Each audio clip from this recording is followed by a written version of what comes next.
મેં શ્રીરામના super 5 SR05 ઘઉં વાયા છે. આ મારું 25 ગુંઠાનું ખેતર છે અને આમાં મેં 25 કિલો ઘઉં વાયા છે. અત્યાર સુધી મતલબ 4-5 વર્ષથી હું વાવું છું.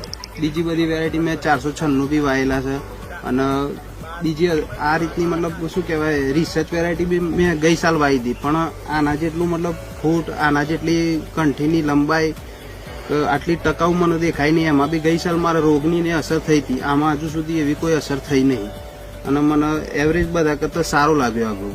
આ મેં આના શું કહેવાય આની ફૂટ બહુ સારી છે. આ એક દાણાની અંદરથી 15-16ની શું કહેવાય ફૂટ નીકળેલી છે અને પડવાની બી આમાં કોઈ પેલી નહીં, મતલબ હજુ સુધી એક બી પડ્યા નહીં. ત્યાં આગળ મેં વાયેલા છે એમાં થોડા ઘણા પડ્યા બી છે એકાદ પેલા એમાં, તો એ રીતે બહુ. અને ઊંડી જે આ કંઠી છે એ બી બહુ સારી ને લાંબી છે અને આમાં દાણાનો ભરાવ બી સારો લાગે છે. પછી આનું વાવેતર જ્યારનું કર્યું છે, આજે 24 તારીખથી 24 ફેબ્રુઆરી અત્યાર સુધીમાં મેં બધે મતલબ જોયા એવરેજ ઘઉં તો બધા ટેમ્પરેચરના હિસાબે પીળા પડવા લાગ્યા છે. મારા આજુબાજુ બી છે, મેં જતો હોય તો જોઉં, પણ આ હજુ એકદમ લીલાછમ છે.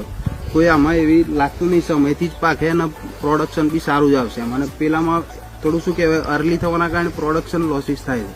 તમે લોકો જોઈ શકો છો કે આ મેં જે શ્રીરામની જે SR05 વેરાયટી વાવી છે એની મતલબ એક સમાન ખેતર છે, બધું એક સમાન લાગે છે, એકદમ કોઈ તકલીફ જેવું દેખાતું નથી. અને આ બાજુનો એક પ્લોટ છે કે જેમાં ઘરનું બીજ વાવેલું છે, તો એક તો એ બીજ એક સરખું કોઈ દિવસ હતું નથી અને એમાં રોગોનું ને એ બધું પ્રમાણ થોડા શું કહેવાય કે ટેમ્પરેચરના હિસાબે વહેલા પીળા થઈ ગયેલા છે.